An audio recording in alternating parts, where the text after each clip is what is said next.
ॐ अज्ञानतिमिरन्धस्य ज्ञानाञ्जनशलाकया चक्षुरुन्मीलितं येन तस्मै श्रीगुरुवे नमः। श्रीचैतन्यमनोभीष्टं स्थापितं येन भूतले स्वयं रूपकदा मह्यं ददाति स्वपदान्तिकं। वन्देऽहं श्रीगुरु श्रीयुतापदकमलं श्रीगुरुन् वैष्णवांश्च श्रीरूपं साग्रजातं सगणा रघुनाथान्वितं तं सजीवं साद्वैतं सावधूतं परिजनसहितं कृष्णचैतन्यदेवं श्रीराधाकृष्णपादान् सहगणा ललिता श्रीविशाखान्वितांश्च। हे कृष्ण करुणा सिंधु दीनबंधु जगत्पते गोपेश गोपिकाकांत राधाकांत नमोस्तुते। तप्तकांचन गौरांगी राधे वृंदावनेश्वरी वृषभानुसुते देवी प्रणमामि हरिप्रिये। वाञ्छाकल्पतरुभ्यश्च कृपा सिन्धुभ्यैव च पतितानां पावनेभ्यो वैष्णवेभ्यो नमो नमः। नमो विष्णुपदाय कृष्णप्रेष्ठाय भूतले श्रीमते भक्तिवेदांत स्वामीति नामिने। नमस्ते सरस्वती देवे गौरवाणी प्रचारिणे निर्विशेष शून्यवादी समस्तदेशतारिणे। जय श्री कृष्ण चैतन्य प्रभु नित्यानंद श्री अद्वैत गदाधर श्रीवासदि गौर भक्तवृंद। हरे कृष्णा कृष्णा कृष्णा हरे हरे हरे राम राम राम हरे हरे। मुखं करोति वाचालं पंगुं लंघयते गिरिं यत्कृपातमहं वन्दे श्रीगुरुदीनतारिणं। न धनं न जनं न सुन्दरीं कवितां वा जगदीशकामे। मम जन्मनि जन्मनीश्वरे भवतात् भक्तिरहेतुके त्वयि। तृणादपि सुनीचेन तरोरपि सहिष्णुना अमानिना मानदेन कीर्तनीय सदा हरि।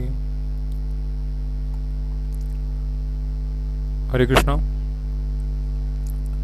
हम पढ़ेंगे चैप्टर नंबर 8 वर्स नंबर 19 अध्याय 8 श्लोक संख्या 19।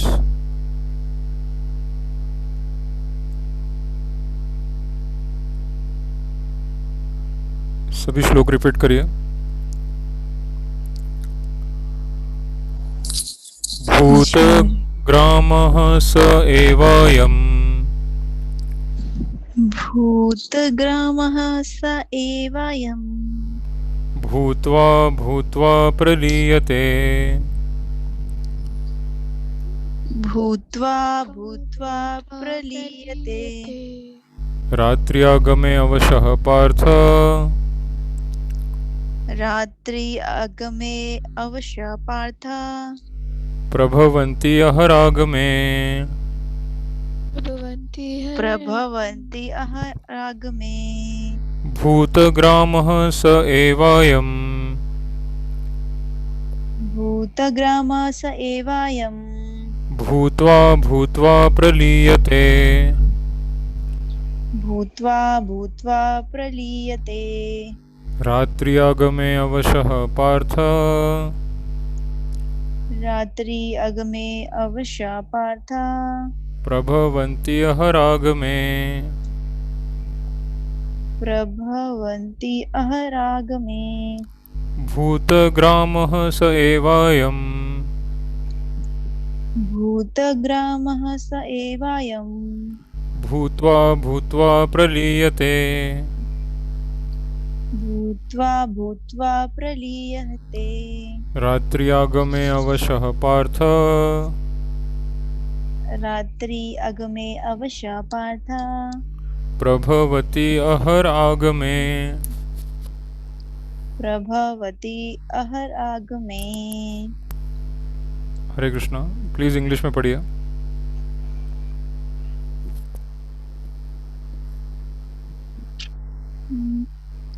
जी प्रभु जी। Translation. Again and again, when Brahma's day arrives, all living entities come into being, and with the arrival of Brahma's night, they are helplessly annihilated. Purport: the less intelligent who try to remain within this material world may be elevated to higher planets, and then again must come down to this planet Earth. During the daytime of Brahma, they can exhibit their activities on higher and lower planets within this material world. But at the coming of Brahma's night, they are all annihilated. In the day, they receive various bodies for material activities, and at night, they no longer have bodies but remain compact in the body of Vishnu. Then again, they are manifest at the arrival of Brahma's day. Bhutva bhutva prahliyate. During the day, they become manifest, and at night, they are annihilated again. Ultimately, when Brahma's life is finished, they are all annihilated and remain unmanifest for millions and millions of years. And when Brahma is born again in another millennium, they are again manifest. In this way, they are captivated by the spell of the material world. But those intelligent persons who take to Krishna consciousness use the human life fully in the devotional service of the Lord, chanting Hare Krishna, Krishna Krishna, Hare Hare, Hare Ram, Ram Ram, Hare Hare. Thus, they transfer themselves even in this life to the spiritual planet of Krishna and become eternally blissful there, not being subject to such rebirths. Hare Krishna, Krishna Krishna, Hare Hare, Hare Ram, Ram Ram, Hare Hare. जय श्री प्रभुपाद। हरे कृष्ण प्रभु जी।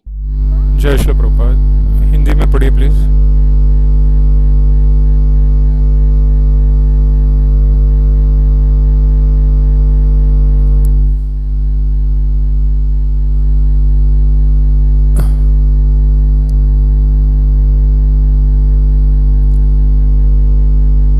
प्रभु ji verse number क्या है?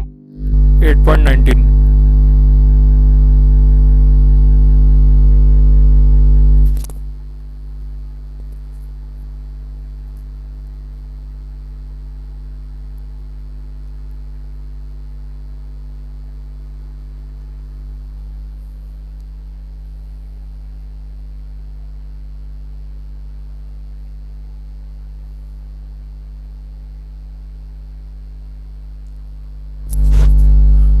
हरे कृष्ण, आप पढ़ रहे हैं?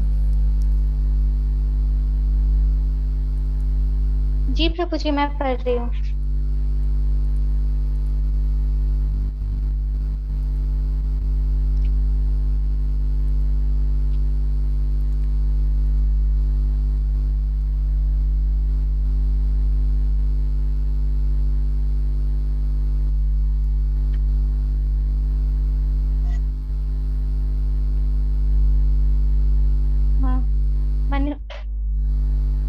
मनुष्य को चाहिए कि परम पुरुष का ध्यान सर्वज्ञ पुरातन।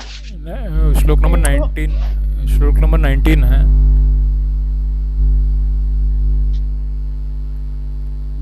स्क्रीन पे है। जब जब ब्रह्मा का दिन आता है। भावार्थ, ब्रह्मा के दिन के शुभारंभ में सारे जीव अव्यक्त अवस्था में व्यक्त होते हैं और फिर जब रात्रि आता है तो वो पुनः अव्यक्त में विलीन हो जाते हैं। जब जब ब्रह्मा का दिन आता है तो सारे जीव प्रकट होते हैं और ब्रह्मा की रात्रि होने में असहाय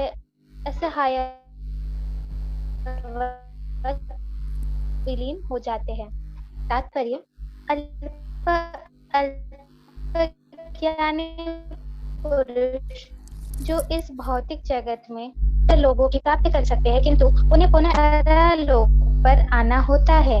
वो ब्रह्मा का दिन होने पर इस जगत के उच्चतर तथा निम्नतर लोकों में अपने कार्य को प्रदर्शन करते हैं, किंतु ब्रह्मा के रात्रि होने पे वो विनष्ट हो जाते हैं। दिन में उन्हें भौतिक कार्यों के लिए नाना शरीर प्राप्त होते रहते हैं, किंतु रात्रि के होने पर उनके शरीर विष्णु के शरीर में विलीन हो जाते हैं। वे पुनः ब्रह्मा का दिन आने पर प्रकट होते हैं। भूत्वा प्रलीयते। दिन के समय वो प्रकट होते हैं और रात्रि के समय पुनः विनष्ट हो जाते हैं। अनंतो गत्वा जब ब्रह्मा का सबका संहार हो जाता है और वो कल्प में ब्रह्मा का भौतिक जगत के जड़ में मोहित रहते हैं। किंतु जो बुद्धिमान व्यक्तित्व कृष्ण भावनामृत की स्वीकार करता है, वो इस मनुष्य जीवन का उपयोग भगवान की भक्ति में तथा कृष्ण मंत्र का कीर्तन में बिताते हैं। इस प्रकार से इस जीवन में कृष्ण लोक की प्राप्ति होती है और वहाँ पर पुनर्जन्म के चक्कर से मुक्त होकर सतत आनंद का अनुभव करता है। हरे कृष्णा कृष्ण कृष्ण हरे हरे, हरे राम राम राम हरे हरे। जय श्रील प्रभुपाद। थैंक यू प्रभु जी। हरे कृष्णा। जय श्रील प्रभुपाद। धन्यवाद। तो इस पे हमने कल चर्चा की थी कि कैसे इस ब्रह्मांड में 14 लोक है। श्रील प्रभुपाद जी कहते हैं 7 लोग नीचे है और 7 लोग ऊपर है। तो ये 14 भुवन है इस पूरे ब्रह्मांड में, और इसमें समय की सापेक्षता होती है, थियरी ऑफ रिलेटिविटी। ऊपर के जो लोक है उसमें समय धीरे चलता है और नीचे के लोक में समय तेज़ी से चलता है। जैसे हम देखते हैं कि हम रोज़ मक्खियाँ और मच्छर होते हैं या चींटियाँ होती है, तो ऐसे कई चींटियाँ मच्छर मक्खी रोज़ ही मर जाते हैं, और जब तक हम जीते हैं तो ऐसे तो कितने सारे उनके जन्म होके वो मर भी जाते हैं। तो हम भी ब्रह्मा जी के लिए हमारा जीवन भी उसी छोटे से जंतु की तरह है कि ब्रह्मा जी के एक दिन में कई हज़ारों कल्प हो जाते हैं और कई युग बीत जाते हैं, और उसमें हमारे कई बार जन्म और मृत्यु हो जाता है जब तक ब्रह्मा जी का एक दिन पूरा होता है। तो ये जो पूरा ब्रह्मांड है, ये इतना विशाल ब्रह्मांड जो भगवान ने सृष्टि की है, ये कोई साधारण नहीं है, ये असाधारण है, और ये कैसे कार्य कर रहा है ये भी हमें ठीक से पता नहीं है। तो एक तरह से देखा जाए तो हम पूरी तरह भगवान की दया पे आश्रित हैं। भगवान और देवताओं की दया होती है तो कार्य होता है हमारा, नहीं तो कार्य नहीं पूरा होता है। तो ये सत्य जो है भगवत गीता में बताया है, और आज के समय में हम इस सत्य से काफ़ी दूर चले गए हैं, और हम वैज्ञानिक तरीके से अपने टेलीस्कोप लगा के ये ब्रह्मांड को देखने का ट्राई कर रहे हैं, और हम ट्राई करते हैं कि हमें कुछ पता चले इस यूनिवर्स के बारे में। बट एक्चुअली हमारी बुद्धि और हमारी देखने की शक्ति इतनी छोटी है कि टेलीस्कोप लगा के भी हमें पता नहीं चलता कि ये यूनिवर्स कितना बड़ा है। श्रील प्रभुपाद जी कहते हैं कि इस यूनिवर्स का मेजरमेंट करना असंभव है, कि कहाँ शुरू होता है, कहाँ ख़त्म होता है, कहाँ पे इसका फाउंडेशन है, कहाँ पे इसका सपोर्ट है। यही बात भगवान कृष्ण ने गीता में अध्याय 15 में बोली है कि नान्तो न अतिर न च संप्रतिष्ठा अश्वत्थमेनं सुविरूढ़ मूलम असंग शस्त्रेण दृढ़ेन छित्वा तत पदम तत् परिमार्गितव्यम यस्मिन् गता न निवर्तन्ति भूयः तमेव चाद्यम पुरुषम प्रपद्ये यतः प्रवृत्ति प्रसृता पुराणी। तो प्रभुपाद जी समझाते हैं कि ये जो यूनिवर्स है, मटेरियल यूनिवर्स, इसमें 14 भुवन है, पर फिर भी ये पूरा यूनिवर्स जो है भगवान के लिए एक छोटे से कण की तरह है। जैसे एक चावल का कण होता है या एक राई का कण होता है। तो चैतन्य महाप्रभु कहते हैं चैतन्य चरितामृत में कि ये जितने ब्रह्मांड है ये भगवान के लिए छोटे से एक चावल के दाने की तरह या राई के दाने की तरह है, और ऐसे असंख्य ब्रह्मांड है, उसमें असंख्य ब्रह्मा है जो पानी में बुलबुलों की तरह बनते रहते हैं और टूटते रहते हैं। तो भगवान के लिए ये सृष्टि बहुत ही नगण्य है, पानी में बुलबुलों की तरह है, पर हम फिर भी इस भौतिक सृष्टि को बड़ा सीरियसली लेते हैं। हमें लगता है कि इतना बड़ा यूनिवर्स है, इतनी सारी ज़मीन है, इतना सारा हम एंजॉय कर सकते हैं यहाँ पे। तो ये एक्चुअली हमारा भ्रम है, एक तरह की माया है, एक तरह का जादू है। भगवान ने एक मायावी संसार क्रिएट किया है हमारी गलत इच्छाओं को पूरा करने के लिए। अब किसी को इच्छा है कि उसे मांस खाना है, किसी को इच्छा है कि उसे शारीरिक काम वासना को भोगना है, तो भगवान ये संसार का प्राकट्य करते हैं मैजिक की तरह, जादू की तरह, और हमें लगता है कि ये सच है। हम जो एंजॉय करते हैं, हम जो खाते हैं, हम जो स्वाद लेते हैं, हम जो देखते हैं, हम जो सुनते हैं, हम जो स्मेल करते हैं, जो टेस्ट करते हैं, जो टच करते हैं, हमें ऐसा लगता है कि ये सत्य है, ये सच्चाई है, पर एक्चुअली ये सपने की तरह है। और ये सपना हम बार बार देखते हैं और बार बार ये सपना टूट जाता है। हम लोग सपना देखते हैं कि हम लोग चांद पे जाएंगे, हम लोग मार्स पे जाएंगे, तो वहाँ तक पहुँच भी जाते हैं, बट फिर से नीचे आना पड़ता है, वहाँ पे रह नहीं सकते। तो प्रभुपाद जी कहते हैं कि ये ब्रह्मांड इतना बड़ा है कि अगर आप कहीं पे पहुँच भी गए अपनी स्पेसशिप से, तो आपको फिर से आना पड़ेगा, और अगर उधर ही अटक गए तो उधर मर जाओगे, उधर रह नहीं सकते। तो ये लोग इतना करोड़ों रुपए खर्च करके, इतना दिमाग लगा के इतने बड़े बड़े स्पेसशिप बनाते हैं, फिर इतना दूर जाते हैं, चांद तक जाते हैं, मार्स तक जाते हैं और ऊपर स्पेस स्टेशन बनाते हैं, बट अल्टीमेटली वापस नीचे ही आना पड़ता है, क्योंकि आपको रहने की जो सुविधा है वो तो यहीं पे दी है भगवान ने, और आपका जो शरीर है वो इसी धरती के लिए बना गया है। तो आप चाहे कितना भी ऊपर चले जाओ रॉकेट में, बट आपको नीचे उतरना पड़ेगा। तो वो तो ऐसा ही हुआ कि बिल्डिंग में ऊपर गए और वापस नीचे आ गए, बस ऊपर गए, नज़ारा देखा बिल्डिंग के टेरेस पे से, वापस नीचे आ गए, क्योंकि टेरेस पे तो रह नहीं सकते, खाना पीना है, किचन है, बाथरूम है, वॉशरूम है, सब नीचे है। तो टेरेस पे तो हम नहीं बनाते, उसको बना भी नहीं सकते।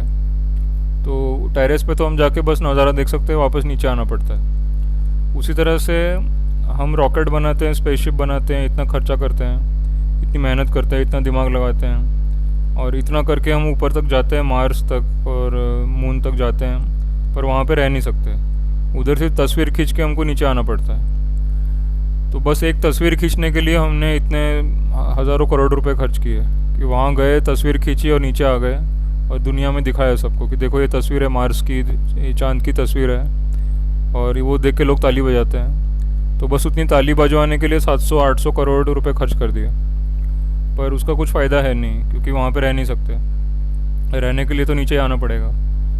तो ये एक तरह से पागलपन चल रहा है दुनिया में, सब लोगों के दिमाग ख़राब हो चुके हैं। उनको पता ही नहीं है कि इस तरीके से तुम ब्रह्मांड को नहीं समझ सकते, पूरे यूनिवर्स को नहीं समझ सकते। तुम्हें अगर समझना है तो हमको गीता पढ़नी चाहिए और आध्यात्मिक विज्ञान को समझना चाहिए कि एक्चुअली जीवन का उद्देश्य क्या है। प्रभुपाद जी कहते हैं जीवन का उद्देश्य ये नहीं है कि आप बस बड़ी बड़ी बातें करो, बड़े बड़े रॉकेट बनाओ, बड़ी बड़ी गाड़ियाँ और बिल्डिंगें बनाओ और उसमें अटक जाओ, फिर उसी में फंस जाओ। एक्चुअली आज के समय में संसार में सभी लोग इसी बात में फंस गए हैं कि हम बड़ी बिल्डिंगें बनाएंगे, हम बड़े रास्ते बनाएंगे, गाड़ियाँ बनाएंगे, हम रॉकेट बना के ऊपर जाएंगे। इन्हीं बातों से उनको लोग इम्प्रेस होते हैं, बट एक्चुअली ये पागलपन है, क्योंकि इसका कोई फ़ायदा नहीं है। आपको ज़मीन पे ही आके खड़ा होना पड़ेगा, वहीं पे खेती करनी पड़ेगी, वहीं पे से खाना मिलेगा, और अल्टीमेटली हम बारिश और सूरज की रोशनी और हवा और पानी, इसी पे हम डिपेंड है, हम भगवान पे ही डिपेंड है। तो भगवान को छोड़ के हम लोग बाकी चीज़ों में इतना इंटरेस्ट ले रहे हैं जो कि हमें कोई फ़ायदा नहीं देगी। जो सारी चीज़ें एक्सटर्नल है, मतलब थोड़ी देर के लिए आपको लगता है कि कुछ बड़ी अचीवमेंट है, बट एक्चुअली उसमें कोई बड़ी अचीवमेंट नहीं है। और भगवान हमको जो करके दे रहे हैं वो बड़ी अचीवमेंट। भगवान ने हमको वेदों का ज्ञान दिया है, गीता दी है, भगवान हमारे शरीर में खाना पचा रहे हैं, भगवान हमको अन्न देते हैं, सब्ज़ी फल अनाज देते हैं, और भगवान हमारी को बुद्धि देते हैं, मन को शक्ति देते हैं, शरीर को प्राण देते हैं। तो ये मैजिक है, ये असली अचीवमेंट कि भगवान कैसे ये दुनिया चला रहे हैं, कैसे वो सबको जन्म देते हैं, कैसे सबके पेट में खाना पचता है, कैसे सबको अन्न मिलता है, कैसे बारिश होती है, कैसे सूरज की रोशनी आती है। ये सारा अरेंजमेंट भगवान ने, हीटिंग के लिए सूरज है, कूलिंग के लिए चांद है, और बारिश के लिए बादल है, ज़मीन है खेती करने के लिए, और सारे जानवर है, जानवर को यूज़ कर सकते हैं खेती में, और हम दूध ले सकते हैं गाय से, और हम अग्नि प्रकट करके खाना पका सकते हैं। फिर हम जो खाना खाते हैं वो भगवान पेट में उसको पचाते हैं, फिर हम पेट को क्लियर करते हैं, फिर से हम अगले दिन वापस उठ के खाना बनाते हैं, खाते हैं। तो ये सृष्टि कैसे चल रही है, कैसे भगवान ने इसकी रचना की है, तो ये असली अचीवमेंट। बट इसको ना समझ के और भगवान को थैंक यू ना बोल के हम बाकी चीज़ों में, फालतू चीज़ों में टाइम पास कर रहे हैं कि हम बड़ी इमारत बनाएंगे, हम बड़े बड़े प्लेन बनाएंगे, बड़ी बड़ी गाड़ियाँ बनाएंगे, सड़कें बनाएंगे, और फिर हम सोचेंगे कि हम बहुत एडवांस हो गए। बट एक्चुअली वो एडवांसमेंट नहीं है। श्रीला प्रभुपाद जी ने एडवांसमेंट का असली डेफिनेशन बताया है। प्रभुपाद जी कहते हैं एडवांसमेंट मतलब जन्म और मृत्यु से मुक्ति होना। आपको बुढ़ापा ना आए, बीमारी ना आए, मृत्यु ना आए। तो आज के समय में जो विज्ञान है वो हमको बुढ़ापे से और मृत्यु से नहीं बचा सकता, जो कि रियल एडवांसमेंट। अब एक एग्जांपल आता है शास्त्रों में, रामायण में, कि भगवान रामचंद्र यहाँ पे 11,000 साल तक थे इस धरती के ऊपर। उन्होंने 11,000 साल तक राज किया था, और 11,000 साल में किसी को मृत्यु नहीं हुई, और सभी वैकुंठ में गए, और सभी को मुक्ति मिली, और सभी जन्म मृत्यु से मुक्त होकर वैकुंठ में वापस गए। तो इसको कहते हैं रियल एडवांसमेंट। कि हम जन्म, मृत्यु और बुढ़ापा, इससे हम बच पाए और हम स्पिरिचुअल लेवल पे आ जाए, ब्रह्म के लेवल पे, आत्मा के लेवल पे, उस लेवल पे आके हम कार्य करें। हमें बॉडी चेंज ना करनी पड़े, हमको बुढ़ापा ना आए, हमको बीमारी ना आए। हम ऐसे लाइफ जिए कि एकदम शास्त्र के अनुसार साफ सफाई रखें, भजन करें भगवान का, भोग लगाए भगवान को, नॉनवेज खाना ना खाएं और भगवान का स्मरण करें, भजन करें, कीर्तन करें, गीता का पाठ करें और रेगुलर हम भगवान की आरती करें और हमेशा हम स्पिरिचुअल लेवल पे अपने आप को मेंटेन करके रखें। तो इससे हमको बुढ़ापा और मृत्यु नहीं आती है।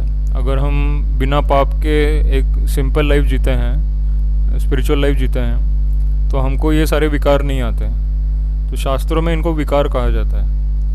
विकार मतलब म्यूटेशन, इंग्लिश में म्यूटेशन कहते हैं या ट्रांसफॉर्मेशन, कि बॉडी में चेंजेस आते हैं और बॉडी फिर ख़राब हो जाती है और फिर उसको बॉडी को छोड़ना पड़ता है। पर भगवान ने एक ऐसी सिस्टम बनाई है स्पिरिचुअल लाइफ या भक्ति योगा, जिसमें अगर आप रूल्स को फॉलो करोगे और कंटिन्यूस भगवान पे ध्यान लगाओगे, कहीं और ध्यान नहीं लगाओगे, केवल कृष्णा में ध्यान लगाओगे, तो आपको मृत्यु नहीं होगी। आपके शरीर से प्राण जाएंगे ही नहीं बाहर, आपके प्राण वहीं पर रहेंगे और आपका बॉडी भी स्पिरिचुअल बन जाएगा, क्योंकि आप अपनी बॉडी को भगवान की सेवा में यूज़ कर रहे हैं। तो ये रियल एडवांसमेंट, ये असली टेक्नोलॉजी है कि आदमी को मृत्यु ही ना हो, बुढ़ापा ही ना हो। तो ऐसी टेक्नोलॉजी तो आज के समय में किसी के पास नहीं है, बट हमारे पास है। हमारे पास हरे कृष्ण महामंत्र है, भगवान का विग्रह है, भगवान का चैंटिंग है और गीता है, भगवत गीता है। तो हम कम से कम 3 बार रोज़ पढ़ते हैं गीता, कम से कम 16 माला करते हैं हरे कृष्णा की। हम लोग कम से कम 1-2 घंटे के लिए रीडिंग करते हैं और प्रीचिंग करते हैं 1-2 घंटे के लिए, और किसी तरह से भी हम सेवा करते रहते हैं भगवान की। तो ये असली टेक्नोलॉजी है। इससे लाइफ बहुत इजीली चलती है और सारी रिक्वायरमेंट्स भी मिलती है भगवान से, कि अल्टीमेटली हमको सब कुछ भगवान ही दे रहे हैं ऊपर से। सूरज की रोशनी, बारिश, खेती करने के लिए ज़मीन, हवा, पानी और सब कुछ भगवान हमको दे रहे हैं। तो अगर हम भगवान का स्मरण कीर्तन करते हैं तो हमको और मिलता है। हमको अच्छी जगह मिलती है रहने के लिए, हमको अच्छा खाना मिलता है, हमको अच्छे कपड़े मिलते हैं और सब कुछ अच्छी चीज़ें मिलती हैं हमको जब हम भजन करते हैं। तो इसमें तो करेंसी की भी ज़रूरत नहीं है, पैसे की भी ज़रूरत नहीं है। तो इसको बोलते हैं एडवांसमेंट। एक ऐसा सिविलाइजेशन, एक ऐसा समाज जिसमें पैसे की ज़रूरत नहीं है, जिसमें करप्शन नहीं है, जिसमें लोग मरते नहीं हैं, जिसमें लोग ज़िंदा रहते हैं हज़ारों सालों तक और किसी को बीमारी नहीं होती, किसी को बुढ़ापा नहीं होता और लोग जीते रहते हैं और एंजॉय करते रहते हैं, भजन करते रहते हैं, डांस करते रहते हैं, कीर्तन करते रहते हैं। इसको कहते हैं रियल सिविलाइजेशन, जिसमें कोई डर नहीं है, जिसमें कोई दुख नहीं है, जिसमें कोई टेंशन नहीं है, कोई चिंता नहीं है किसी बात की। तो यही आइडियल वर्ल्ड है, ये आइडियल लाइफ है जो कि पॉसिबल है। अगर आप देखो, जैसे कि हम इतने दिनों से गीता रोज़ पढ़ रहे हैं और चैंटिंग रोज़ कर रहे हैं, तो लाइफ बहुत इजीली गुजर रहा है, बहुत स्मूथली गुजर रहा है, कोई टेंशन्स नहीं है, ऑटोमेटिक सब कुछ हमको मिलता जा रहा है। और इसी की जगह पे अगर आप कहीं ऑफिस में काम करोगे या कहीं किसी के अंडर काम करोगे तो बहुत टेंशन्स होते हैं और फिर हम लोग गलत आदतों में पड़ जाते हैं, शराब पीना, सिगरेट पीना, मांस खाना और गलत काम करना शरीर के साथ। तो ये सारी चीज़ें तब होती है जब हम ज़्यादा टेंशन में होते हैं या ज़्यादा स्ट्रेस में होते हैं। तो उसको, स्ट्रेस को मिटाने के लिए हम ये सारे काम करते हैं, गलत काम करते हैं और फिर उससे बुढ़ापा आता है, बीमारी आती है। शराब पीने से लीवर ख़राब होता है, सिगरेट पीने से कैंसर होता है और ज़्यादा शारीरिक भोग करने से बहुत सारी बीमारी आती है और ज़्यादा गलत खाने से भी बीमारी आती है। तो धीरे धीरे बुढ़ापा और मृत्यु आ जाता है और उसको रोक नहीं सकते। तो ये जो वे ऑफ लाइफ है ये बहुत ही ख़राब है और इसमें एन्जॉयमेंट भी नहीं है, दुख ही दुख है और बार बार जन्म लेना पड़ता है, बार बार मरना पड़ता है। पर भक्ति वाली जो लाइफ है बहुत स्ट्रेट फॉरवर्ड है, बहुत अच्छी है। भगवान का नाम लेना है, उनका स्मरण करना है, उनका कीर्तन करना है, उनको हमेशा भगवान को याद करना है। तो इस तरह से अगर हम भक्ति वाला लाइफ जीते हैं तो कोई टेंशन्स नहीं होते उसमें। हम हमेशा राधा कृष्णा के स्मरण में रहते हैं, प्रभुपाद जी के स्मरण में रहते हैं, उनकी कृपा से हमें सब कुछ मिलता रहता है। तो अगर इसी तरह का लाइफ हम सारे मनुष्य जीने लगे तो इस धरती पे स्वर्ग जैसा एनवायरनमेंट हो जाएगा कि किसी को कोई टेंशन नहीं है, सब लोग आराम से लाइफ जी रहे हैं, चैंटिंग कर रहे हैं, प्रसाद ले रहे हैं, कीर्तन कर रहे हैं, डांस कर रहे हैं, प्रीचिंग कर रहे हैं भगवान के बारे में, उनके विग्रह की सेवा कर रहे हैं और भगवान की पेंटिंग्स बना रहे हैं। तो सारे काम हो सकते हैं और हम भगवान के लिए सब कुछ कर सकते हैं। तो एक ऐसा लाइफ हम जी सकते हैं जिसमें भगवान सेंटर में है और हम सब उनके सर्वेंट, हम सब उनके सेवक। तो इसको कहते हैं स्पिरिचुअल कम्युनिज्म। प्रभुपाद जी भागवत में बोलते हैं इंट्रोडक्शन में, स्पिरिचुअल कम्युनिज्म मतलब कि हम एक भक्ति के समाज के अंदर रहे। कम्युनिज्म मतलब समाज के अंदर रहना, एक सोसाइटी के अंदर रहना, और स्पिरिचुअल कम्युनिज्म मतलब कि हम सब एक ऑब्जेक्टिव के लिए जीते हैं, भगवान की सेवा, कृष्णा की सेवा। मतलब हमारी सोसाइटी में जो सेंटर है, जो मेन टारगेट है, वो है कृष्णा की सेवा करना। तो प्रभुपाद जी कहते हैं कि जब कृष्णा सेंटर में हो, पूरी सोसाइटी कृष्णा की हेल्प करने की और कृष्णा की सेवा करने की ट्राई कर रही है, तो उसको कहते हैं कृष्णा कॉन्शियस कम्युनिज्म, साम्यवाद। साम्यवाद मतलब कम्युनिज्म, और आध्यात्मिक साम्यवाद, कृष्णा कॉन्शियस कम्युनिज्म मतलब कि एक ऐसी सोसाइटी जिसमें कृष्णा केंद्र है और कृष्णा की भक्ति हमारा टारगेट, कृष्णा की सेवा करना हमारा टारगेट। तो ऐसा जो कृष्णा कॉन्शियस कम्युनिज्म है, ये बहुत अच्छा है क्योंकि इसमें सारे प्रॉब्लम सॉल्व हो सकते हैं, क्योंकि हम सबका एक ही टारगेट होगा, एक ही गोल होगा, एक ही लक्ष्य होगा, कृष्णा भगवान की सेवा। और उसके जो सेवा करने का जो मार्गदर्शन है वो प्रभुपाद जी दे रहे हैं। तो हमें से प्रभुपाद जी को गुरु एक्सेप्ट करना है, उनके मार्गदर्शन के अनुसार हमें कृष्णा की सेवा करनी है और उसका प्रचार करना है। तो फिर हमारी ये जो सोसाइटी है ये बढ़ती जाएगी, ये इसका ग्रोथ होगा, बहुत विस्तार होगा और फिर हम सभी सुखी रह सकते हैं। तो इस मार्गदर्शन के अंडर करोड़ों लोग रह सकते हैं, एकदम सुखी लाइफ जी सकते हैं। और भगवान के पास तो इतना है कि वो करोड़ों लोगों को वैसे भी अभी भी वही दे रहे हैं, बट अभी लोग परेशान हैं क्योंकि वो भगवान को थैंक यू नहीं बोल रहे हैं, भगवान को सेंटर में नहीं रखा है, भगवान को संविधान में नहीं रखा है। और भगवान सेंटर में होंगे तो करोड़ों लोग बहुत शांति से लाइफ जी सकते हैं और किसी को प्रॉब्लम नहीं होगी, फिर करेंसी की भी ज़रूरत नहीं होगी, सिर्फ चैंटिंग करना है और आपकी सारी रिक्वायरमेंट पूरी हो जाएगी, आपको सब कुछ मिलेगा और बहुत अच्छा मिलेगा, अच्छी क्वालिटी का मिलेगा, क्योंकि आप यज्ञ कर रहे हैं, भगवान के नाम का यज्ञ कर रहे हैं। तो आपको सब कुछ अच्छा मिलेगा, अच्छे कपड़े, अच्छा खाना, अच्छे रहने की जगह, और कोई टेंशन नहीं, कोई प्रेशर नहीं, कोई आपके ऊपर दबाव नहीं डालेगा। आप आराम से लाइफ जी सकते हो, बस भगवान की लीला पढ़नी है, भगवान को याद करना है, हरे कृष्ण चैंटिंग करना है, प्रसाद खाना है, आरती करनी है, डांस करना है। तो बड़ा एन्जॉयमेंट वाला ये लाइफ है। और प्रभुपाद जी कहते हैं कि हमारा इस्कॉन वाला जो लाइफ है ये तो एन्जॉयमेंट वाला ही लाइफ, इसमें कोई टेंशन है ही नहीं। सुबह से लेकर रात तक हम एंजॉय करते हैं, मंगल आरती करते हैं, डांस करते हैं, कीर्तन करते हैं, भगवान के लिए भोग बनाते हैं, फिर भगवान को अर्पित करते हैं और फिर हम लोग भगवान का ही गुण गाते हैं। एक ही काम है हमारा। तो इस तरह से लाइफ बहुत इजी हो जाती है और बहुत आनंद वाली हो जाती है, क्योंकि अल्टीमेटली हमको आनंद ही चाहिए। हम चाहे इस यूनिवर्स में, पूरे ब्रह्मांड में कहीं पे भी चले जाए, पर अगर भक्ति नहीं करेंगे तो दुखी रहेंगे हमेशा। तो चाहे ब्रह्म लोक है या स्वर्ग लोक है या धरती लोक है या पाताल लोक है, कोई भी लोक है, वहाँ पे जाने का एक ही उद्देश्य है कि मुझे भगवान की सेवा करनी है। तो प्रभुपाद जी ने एक कोट बोला है कुछ दिन पहले, बहुत अच्छा।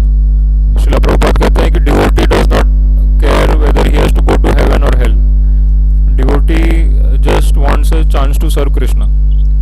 भक्त को फर्क नहीं पड़ता कि वो उच्च लोक में जा रहा है या नीचे वाले लोक में जा रहा है, या स्वर्ग में जा रहा है या नरक में जा रहा है। भक्त को तो बस कृष्णा की सेवा चाहिए, उसको कहीं पे भी मिल जाए। अगर नरक में भी जाना पड़े कृष्णा की सेवा करना है तो वहाँ पे भी जाने को रेडी है, क्योंकि भक्त के लिए तो भगवान की सेवा ही स्वर्ग है और भगवान की सेवा ही आनंद है। तो इसीलिए भक्त तो कहीं पे भी जा सकता है, वो कहीं पे भी भगवान को, गुरु को फॉलो कर सकता है। और प्रभुपाद जी ने एक और कोट बोला है बहुत अच्छा। प्रभुपाद जी कहते हैं कि guru and Krishna are parallel lines on which the express of bhakti runs very smoothly. मतलब गुरु और कृष्णा ये रेल की पटरी की तरह है। जैसे रेल की पटरी आप सबने देखी होगी, रेल की पटरी में 2 लाइन होती है और उस पर ट्रेन चलती है बैलेंस करके। तो उसी तरह से गुरु और कृष्ण दो लाइन हैं जिस पे हमारी भक्ति की ट्रेन चलती है और फिर कोई प्रॉब्लम नहीं आता है। तो गुरु कृपा से कृष्ण मिलते हैं, कृष्ण कृपा से गुरु मिलता है। तो दोनों ज़रूरी है, कृष्णा और गुरु दोनों ज़रूरी है। तो हमारी लाइफ बहुत स्मूथली चलती है और आगे बढ़ सकते हैं। तो इस तरह से हमें कृष्णा को और शिला प्रभुपाद जी को लाइफ के सेंटर में रखना है। ये दो लाइन्स है, पैरेलल लाइन्स है, और इसको अगर हम मेंटेन करेंगे तो फिर हमारी लाइफ बहुत स्मूथ चलेगी। और फिर हमको यूनिवर्स में कहीं पे भी जाना पड़े, इस धरती लोक में या ऊपर जाना पड़े या नीचे जाना पड़े, उससे हमें फ़र्क नहीं पड़ेगा। हम सोचेंगे कि जहाँ पे भी जाना है बस हरे कृष्णा बोलना है, चैंटिंग करना है, गीता पढ़नी है, प्रसाद खाना है, सेवा करनी है, प्रचार करना है। तो मुझे चाहे कहीं पे भी भेज दो, नरक में भी भेज दो, तो वहाँ जो नरक में लोग रहते होंगे उनको मैं हरे कृष्णा बोलूँगा, कृष्णा के बारे में समझाऊँगा, तो उनका भी पाप से वो मुक्त हो जाएंगे।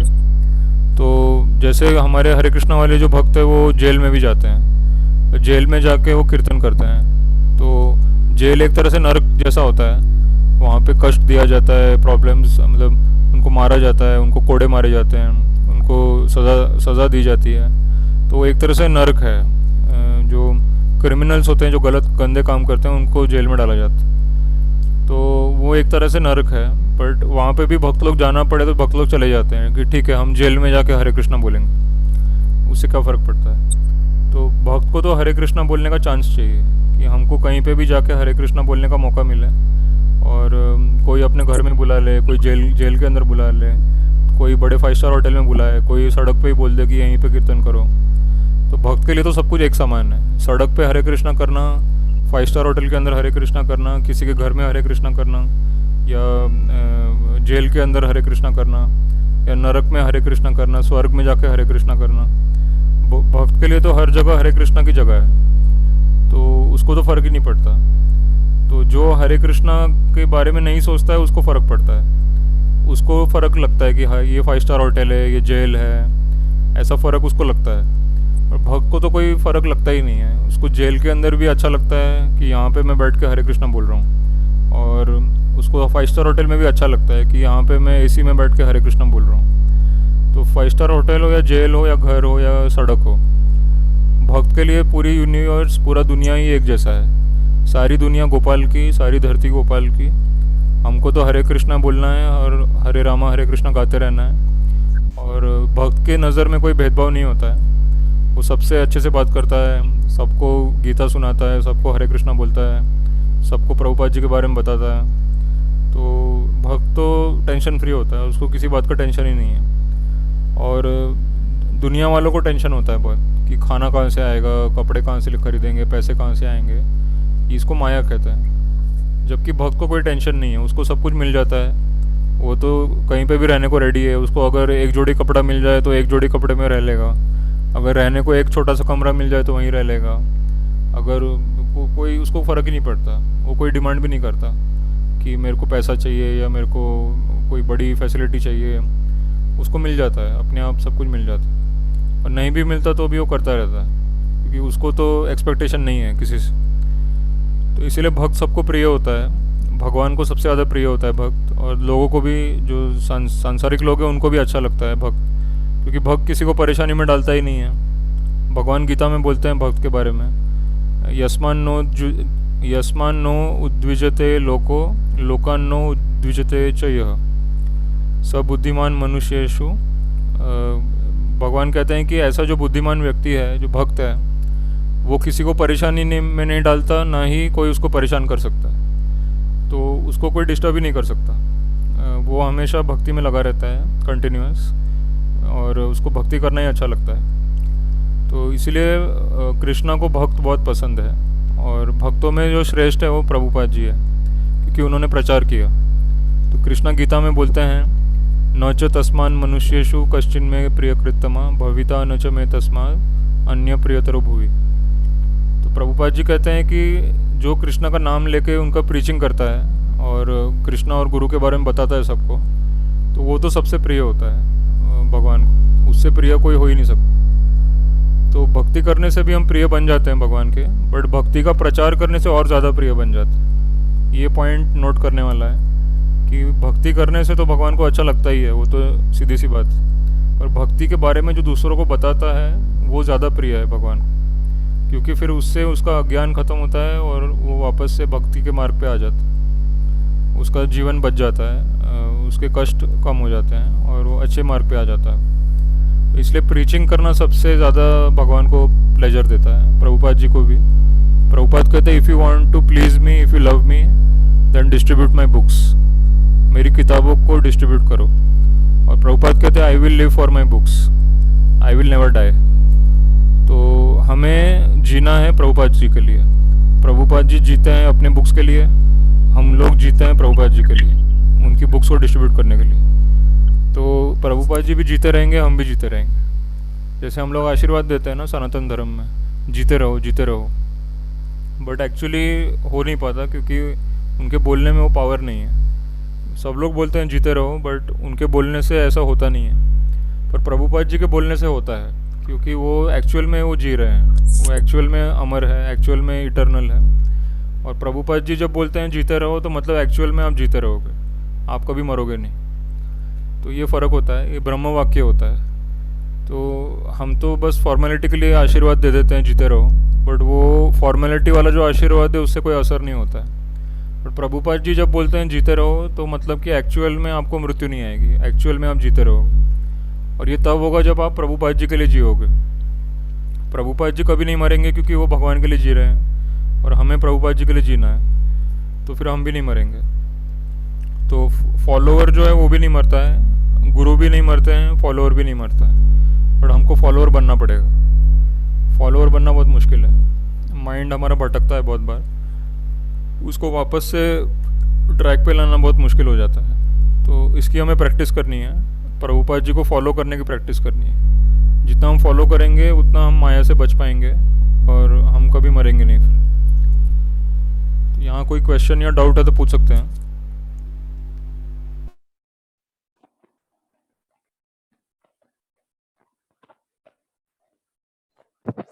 हरे कृष्णा बाबू जी,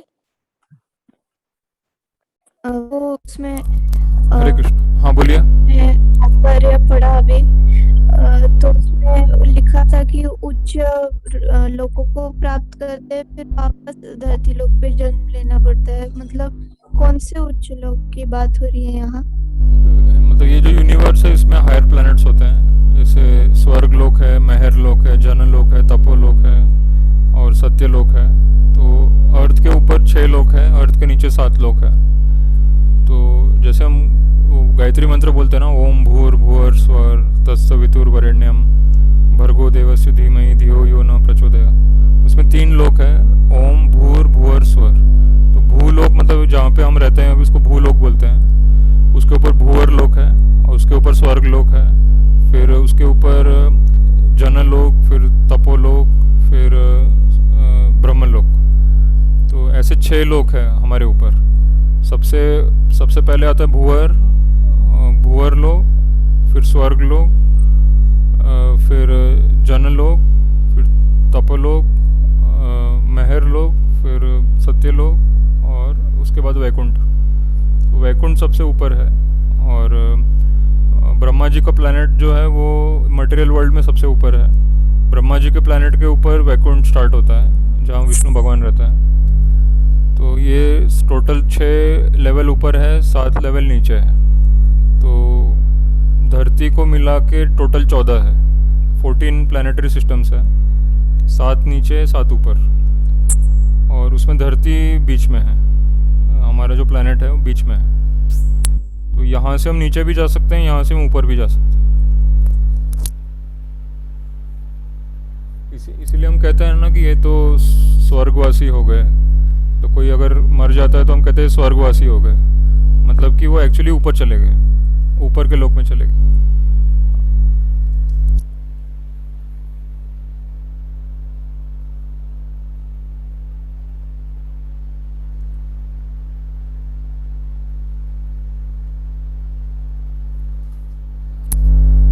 और कोई क्वेश्चन किसी को?